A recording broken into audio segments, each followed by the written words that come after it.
सभी टीजीटी साथियों को नमस्कार। यह वीडियो भाई अनसेलेक्टेड टीजीटी के लिए भी है और सिलेक्टेड वालों के लिए भी है। सिलेक्टेड वालों के लिए ज़्यादा है। इस वीडियो को भाई लास्ट तक जरूर सुनना। लंबी हो सकती है लेकिन एक वर्ड सुनना आप। दोनों के लिए फ़ायदे की चीज़ें हैं। मेरी वीडियो लंबी हो जाती है, मैं क्या करूँ। मैं कोई ऑफिशियल वो तो हूँ नहीं कि स्पेशलिस्ट यूट्यूबर हूँ।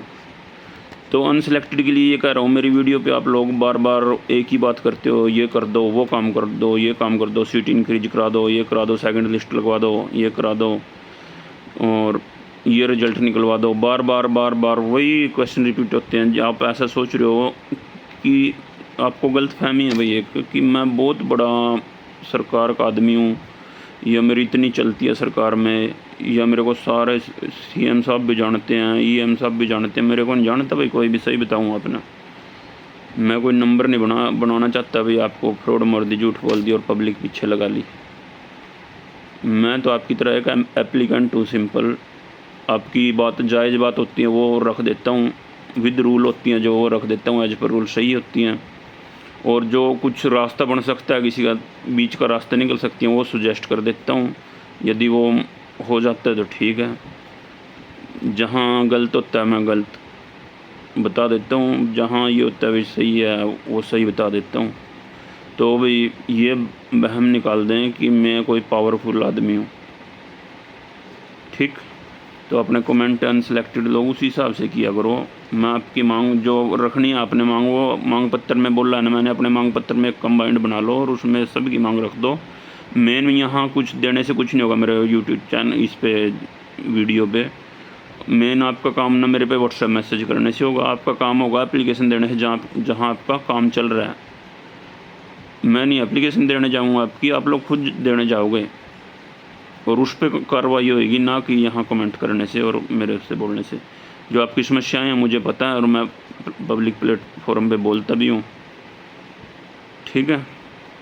तो ये बात है अनसेलेक्टेड के लिए। यदि भाई मेरी इतनी पावरफुल होता, मैं इतनी मेरी चलती, मैं अपनी ट्रांसफ़र निकलाना। 90-95 किलोमीटर स्कूल ट्रांसफ़र हो रखी है मेरी। डेप्यूटेशन भी नहीं कर रही है सरकार मेरी उस पर एप्लीकेशन पे कहने से, जबकि औरों की हो रही है। जबकि मेरी माँ असली में बीमार है, रियल में भाई मेंटली प्रॉब्लम है, ओल्ड एज होगी, ना कोई संभालने वाला और मुझे बाहर रहना पड़ता है।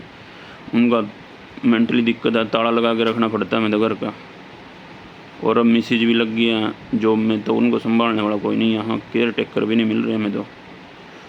तो काफ़ी दिक्कत है फैमिली में भी। उसके बावजूद ही मेरी डेप्यूटेशन नहीं हो रही। भाई आप मेरी पावर देख लो कितनी है। मैं तो बस आपकी वो रख लेता हूँ मांग।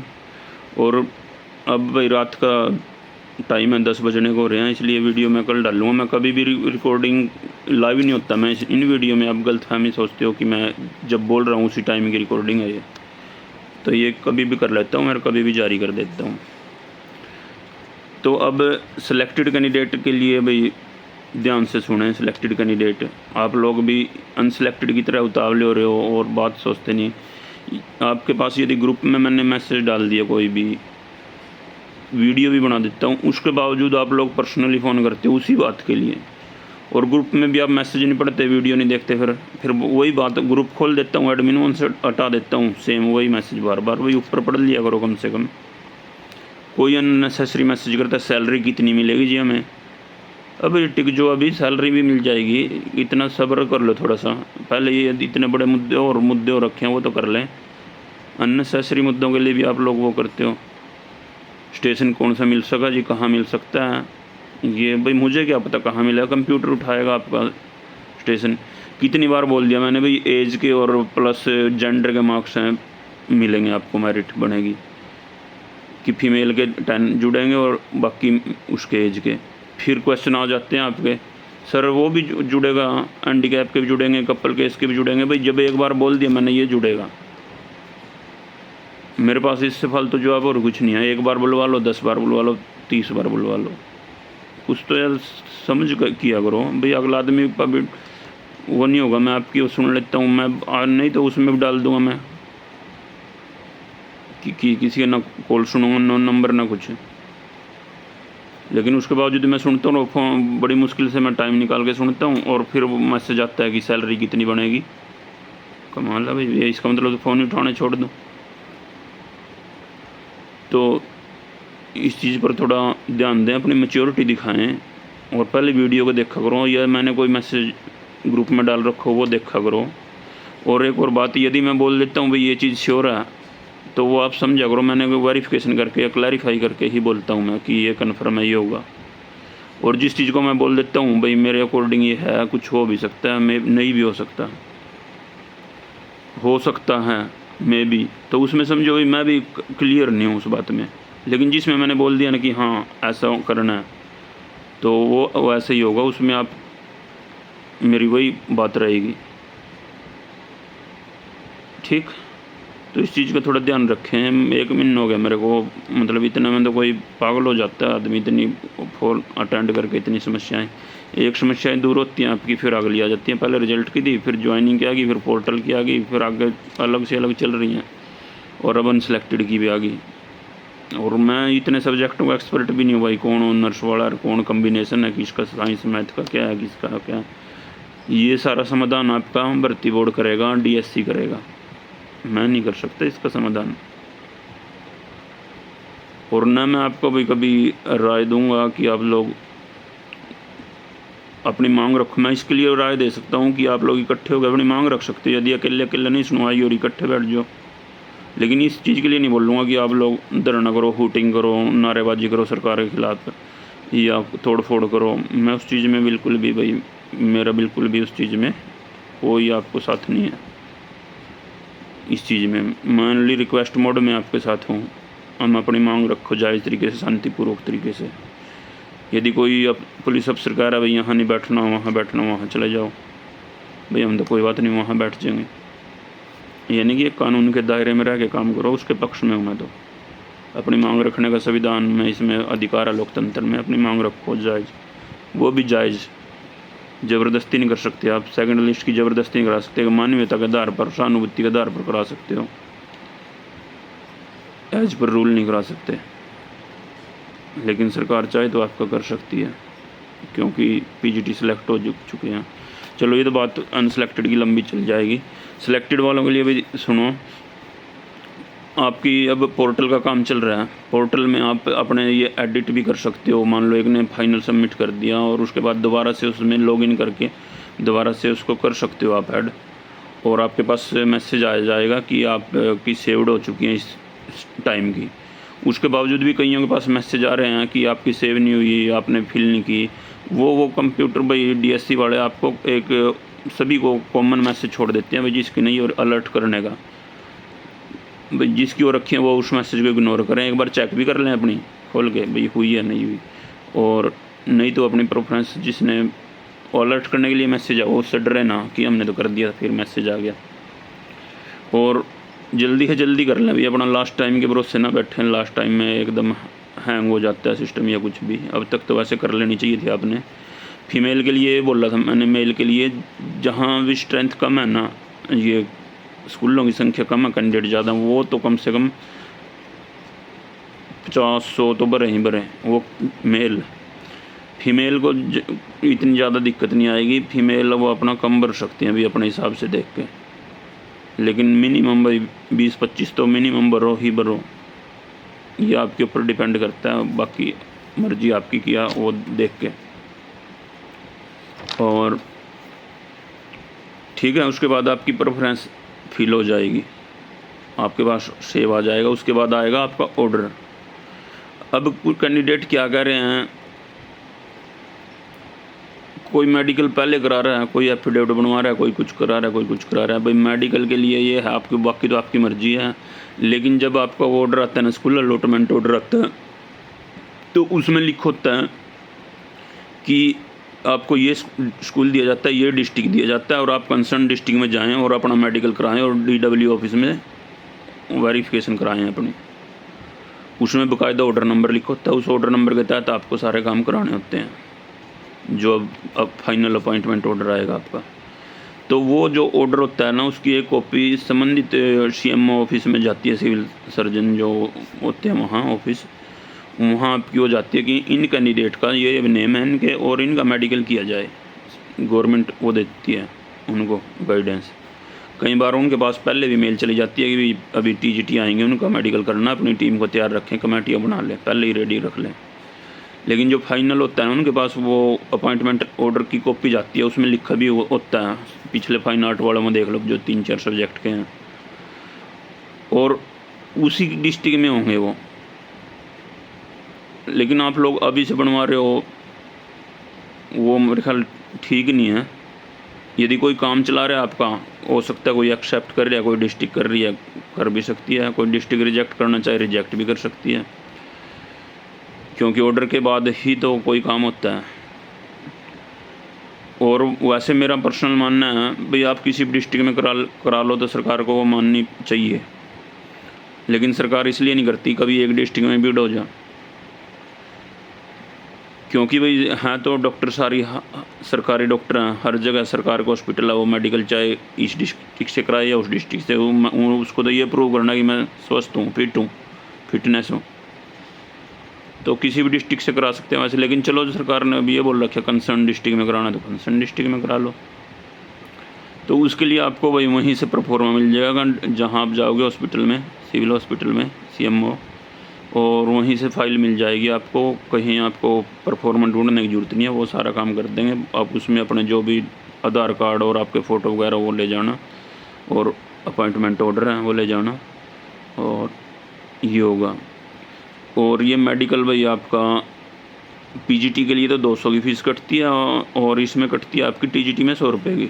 लेकिन अब चेंज हो गया मुझे पता नहीं, लेकिन जो सिविल सर्विस रूल है आपका 2016, उसमें ये फ़ीस निर्धारित की हुई है। उसके बाद कुछ चेंज हो गया, मुझे पता नहीं।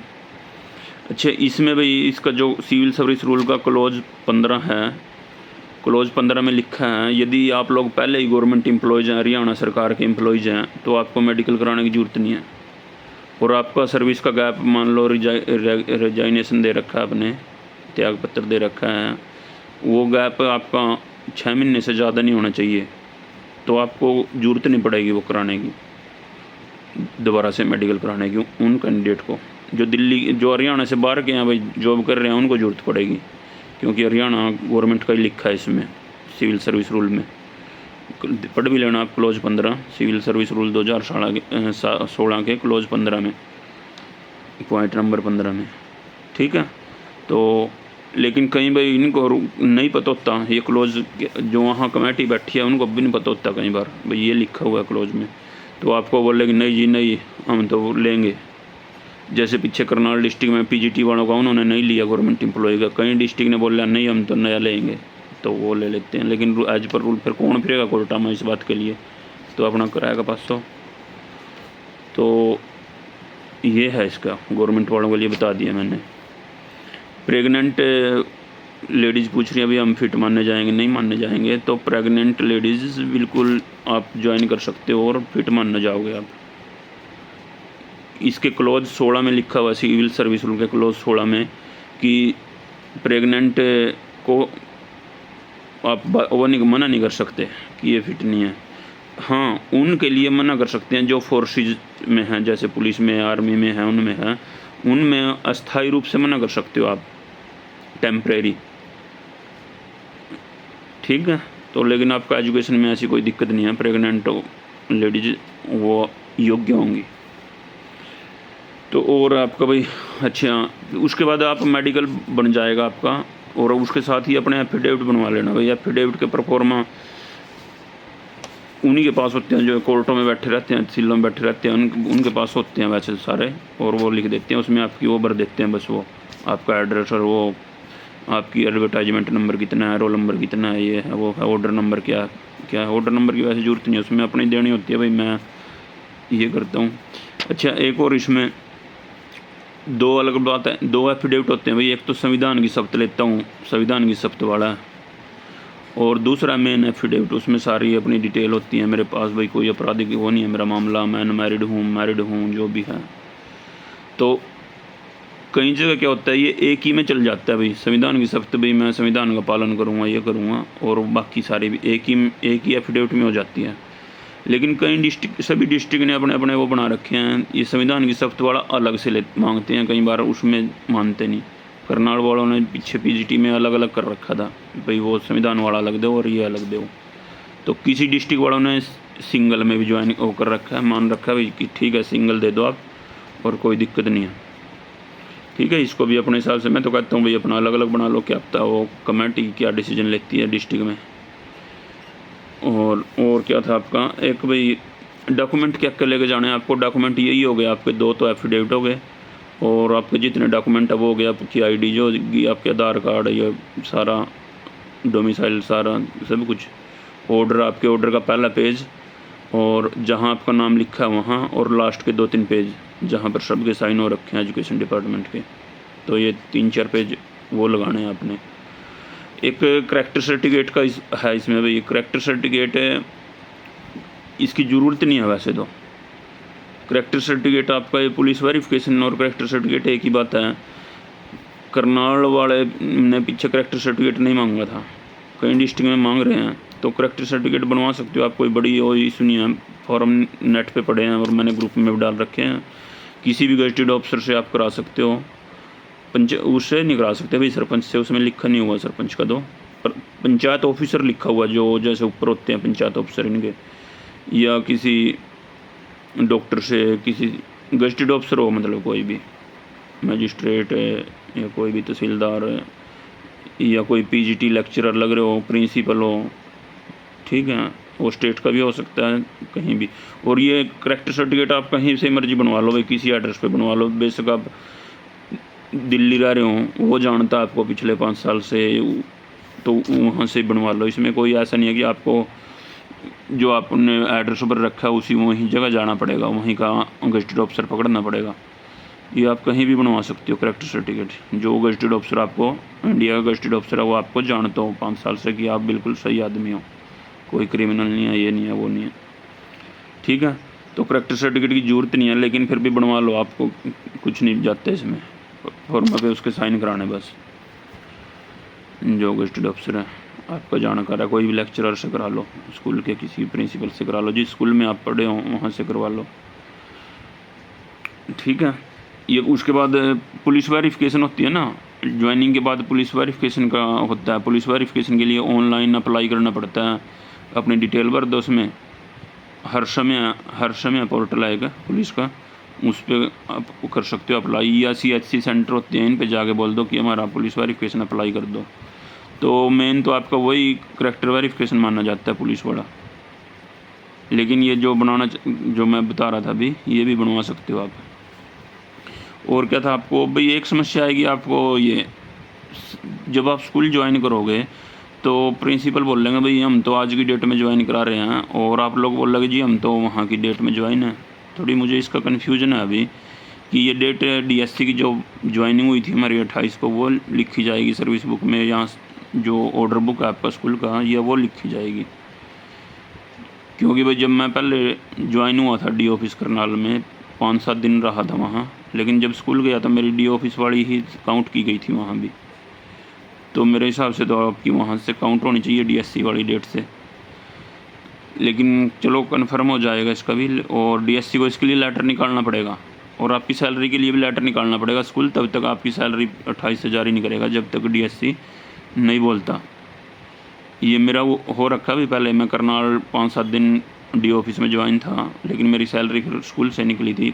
DO करनाल ने ऑर्डर दे दिया था कि स्कूल से इतने दिन की सैलरी निकाली जाए, तो विद प्रूफ है मेरे पास ये बात।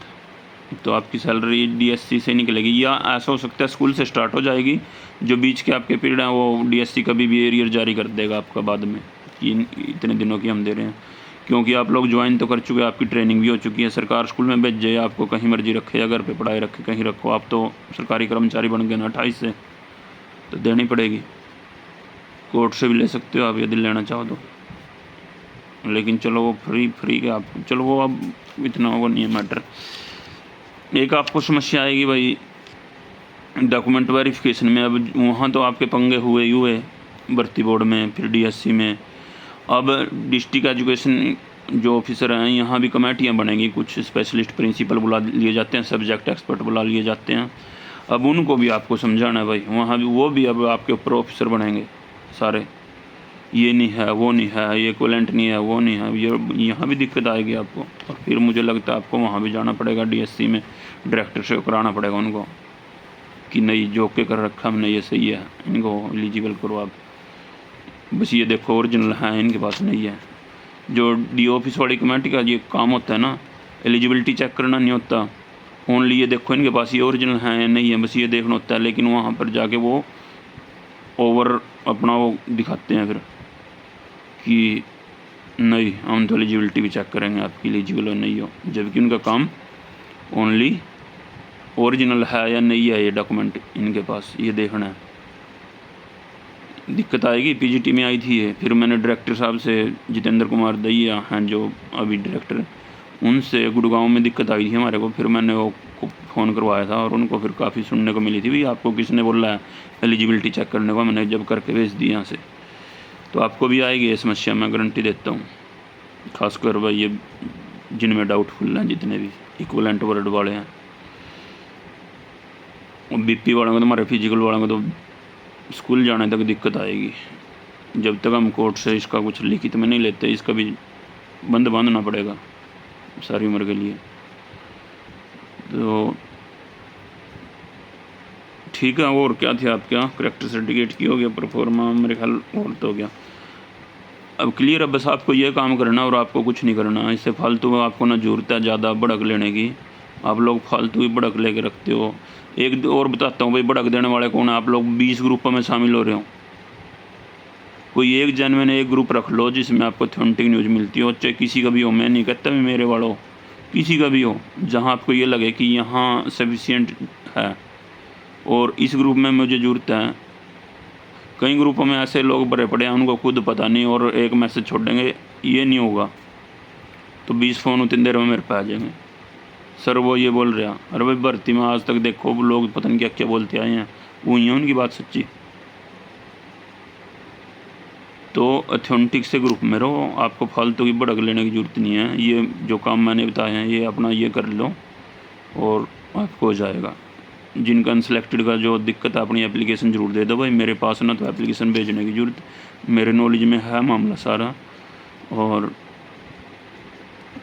वहीं आपका समाधान होएगा। या तो आपका समाधान चेयरमैन सर करेंगे भर्ती बोर्ड के, या करेंगे डीएससी के डायरेक्टर, या करेगी कोर्ट। ठीक, बस, या आप लोग खुद करोगे। अपनी बात जायज़ बात रखने में आपका अधिकार है, रखो। हाँ, जितना भाई मेरे से हो सके मैं भी रख दूँ आपकी, मैं मना नहीं कर रहा आपसे बिल्कुल भी, और कर रहा हूँ मैं आपके लिए भी प्रयास। लेकिन आप पदापी तो मत मचाओ कि बस मैं ही कराऊँगा सब कुछ, मैं ही सरकार हूँ, या भी मैं हरियाणा सरकार का मुख्य सलाहकार के पद पर हूँ, सीएम साहब के मुख्य सलाहकार के पद पर हूँ। मेरी बैंड बजवा दोगे आप लोग तो, बोले इसने बनावा सलाहकार, इसने बनावा लीडर। मैं तो खाम खाई का लीडर बना दिया मैंने तो। आप पे तो कुछ ना मैं वोट मांगता आप पे, ना मैं पैसा मांगता, कुछ नहीं। मैं तो वैसे हेल्पिंग हैंड कर रहा आपका, ठीक है ना मुझे भाई ये है, मुझे अपने काम निकलवाने हैं कुछ किसी टाइप के, मुझे तो किसी से कुछ नहीं है। जितनी मैं आपकी हेल्प कर सकता हूँ करता हूँ। लेकिन आप उस स्थिति को समझो, मेरी माँ बीमार पड़ी भाई, उसके बावजूद भी आप सारा दिन फ़ोन करते हो, मैं फ़ोन भी अटेंड करूँ, आपके मैसेज का जवाब भी देने की कोशिश करूँ। लेकिन ये अननेसेसरी मैसेज मत भेजा करो। सैलरी कितनी बनेगी, बेसिक पे कितनी होगी हमारी, ये बाद की बातें हैं। आपको स्कूल जाओगे पता लग जाएगा। मेरे कहने से अभी इतनी उतावलापन मत करो। और मेडिकल के बारे में बता दिया ना मैंने, अब हज़ारों फ़ोन आ जाएंगे। एक ये जो भाई प्रोफेसर के लिए फार्म भर रहे हैं या पीजीटी के लिए भर रहे हैं, आपके फॉर्म में अप्लाई करते हुए गवर्नमेंट पूछा जाता है आप गवर्नमेंट सर्वेंट हो या नहीं हो। तो यदि आप यस करते हो, भाई ये टेम्प्रेरी ज्वाइनिंग हुई आपकी, यस करते हो तो आपकी एम्प्लॉयड आईडी मांगी जाती है। तो उसमें भाई एम्प्लॉय आईडी आपकी है नहीं तो फार्म नहीं भरा जाता। तो नो ही कर दो, क्योंकि आप क्या एडवांटेज लोगे 2-4 दिन की नौकरी का, 10 दिन की नौकरी का। वो तो उनके लिए होता है भाई जो पुरानी 4-5 साल से नौकरी करते आ रहे हैं, उनकी सैलरी जुड़ जाती है, या उनके अर्नड लीव हैं जो वो काउंट हो जाती है नेक्स्ट सर्विस में। अब 5-10 दिन का आपको वैसे भी कुछ फ़ायदा नहीं मिलना ज़्यादा। लेकिन इस पर अपना विचार कर लियो भाई, मैं वो नहीं कर रहा हूँ कि आप ये करो, आप किसी और एक्सपर्ट की सलाह लेकर कर सकते हो।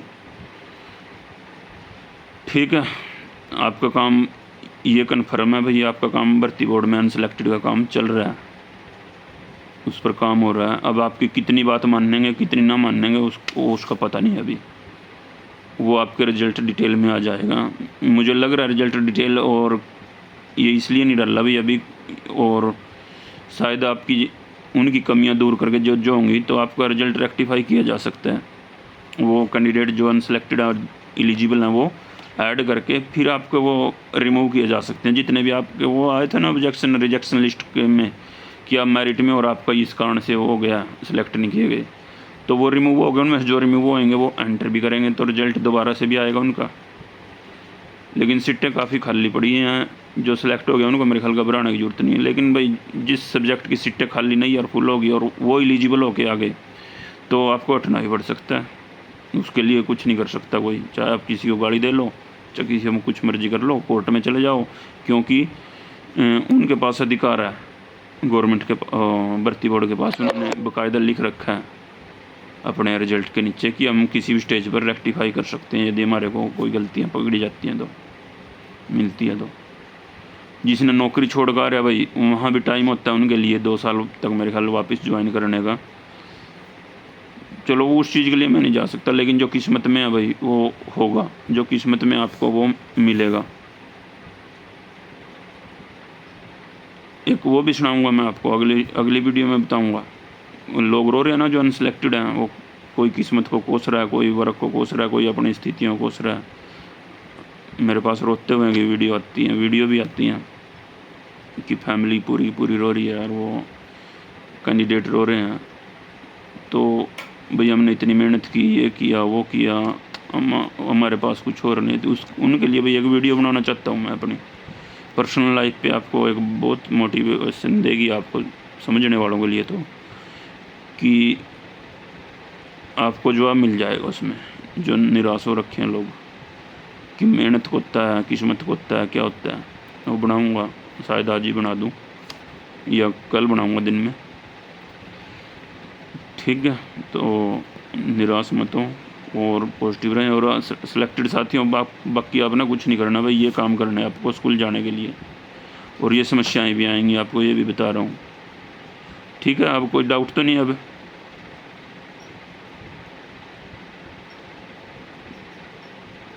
मुझे पता है डाउट तो फिर भी होंगे, सारी बात बता दिया ना, दोबारा फिर फ़ोन करके पूछोगे आप, मैसेज करके पूछोगे, लेकिन ऐसा ना करें भाई, मैच्योरिटी दिखा दो थोड़ी सी। बार बार एक ही बात को बार बार पूछना। ये वीडियो मैं वैसे बनाना चाहता, लेकिन फिर बनाने का मजबूर हो जाता हूँ मैं यूट्यूबर नहीं हूँ भाई, ना मुझे इसकी कमाई चाहिए, मैं तो बंद करने वाला हूँ इसको, यूट्यूब चैनल को। लोग तरह तरह के फिर इस पर कमेंट भी करा, कोई बदतमीजी भी करता, फिर गुस्सा भी आवा, खाम खाई का पंगा हो जाएगा।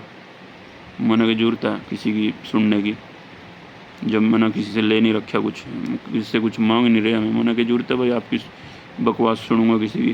वैसे करता नहीं कोई, अच्छी बात है, लेकिन कोई बकवास करा तो अपना फ़ोन नंबर जरूर लिखे करो भाई, एड्रेस लिख दे करो भाई, फ़ोन नंबर ही लिख दे करो अपना, न्यू भी नहीं पता लगता है किसकी आइडिया किसकी नहीं। तो उसको जवाब तो दे दूँगा कम से कम मैं फ़ोन करके पर्सनली। हाँ, यदि आप कोई बकवास करने की हिम्मत रखते हो तो फ़ोन नंबर डालने की हिम्मत रखा करो। ठीक है, आपके पास में क्या हफ्ता घर आके जवाब दे दूँ आपके, लेकिन डालो करो उसमें फ़ोन नंबर वगैरह जो भी कुछ है आपका। और क्या था, वीडियो 30 मिनट की ये बन गई, लेकिन चलो आपके लिए फ़ायदेमंद वीडियो है ये। मेरी वीडियो अननेसेसरी वीडियो नहीं होएंगी भाई कोई भी, ठीक है ना कमाई के लिए होती है, आप लोगों के लिए होती है ना, मुझे व्यू चाहिए, ठीक है ना। मेरे ख्याल इसमें मेरे $80 के करीब बन गए होंगे, यहाँ भी कभी किसी गरीब को दे दूँगा मैं, जो इसी भर्ती है गरीब बच्चे को दे दूँगा, जो मुझे लगेगा भाई ये वाकई तंग हो रहा। ठीक है, तो मैं किसी का जवाब दे ही नहीं हूँ भाई मेरे पे आप वो कर सको, आरोप लगा सको, ठीक। ये पहले ही बोल दी कि आपको कोई बात अच्छी लगती है आप अपनी मानने, मेरी बात कोई अच्छी लगती है मानना करो, नहीं अच्छी लगती मत मानना करो, और कोई बात झूठ लगती है तो उस पर विश्वास मत किया करो, और जो वीडियो नहीं देखना चाहता वो मत देखा करो, जिसको देखनी है वो देखा करो, जिसको 30 मिनट की देखनी है 30 मिनट की देखा करो, जिसको ये लगता है मुझे तो बस 5 मिनट की देखनी है 5 मिनट देखा करो। मेरी तरफ से फुल्ली आप आज़ाद हो, और मेरी तरफ से कोई रिक्वेस्ट नहीं आती आपको इस बारे में। मेरी वीडियो को लाइक करो, शेयर करो, सब्सक्राइब करो, आती है कोई? ठीक। तो मेरी वीडियो पूरी फैमिली भी देखती है भाई, आप लोग उस पर मान लो गलत कमेंट वगैरह मत किया करो, क्योंकि फिर वो कमेंट भी पढ़ते हैं, सभी फैमिली पढ़ती हैं, किसी की बेटियां बहुएं भी पढ़ती हैं।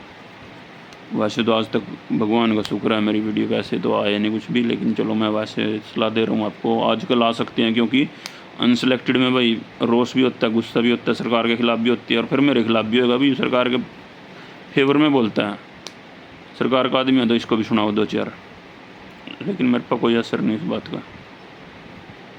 ठीक है, सरकार के आदमी वाली बात बता दी मैंने, मेरी डेपुटेशन नहीं हो रही, मेरी बदली नहीं हो रही, मैं कहाँ का आदमी हूँ सरकार का। और उसके बावजूद मैं विरोध तो नहीं करता कभी सरकार का, कोई बात नहीं, जो आज पर रूल कर रखा। यदि उनको मेरी माँ की समस्या ठीक नहीं लग रही भाई, उस पर फैसला लेना कोई बात नहीं, वो भी किस्मत हमारी जो झेल लेंगे। जो परिस्थितियाँ सामना करना चाहिए इंसान को, जो भी सिचुएशन आती हैं उसको हैंडल करना चाहिए। ठीक है, तो ओके, धन्यवाद। और इस चीज़ पर अमल जरूर करें भाई, सिलेक्टेड भी और नॉन सिलेक्टेड भी, जो बातें मैंने आज बताई हैं अमल करना मेन काम है आपका। पढ़े लिखे हुए कि आप मेच्योरिटी की वो दिखाओ।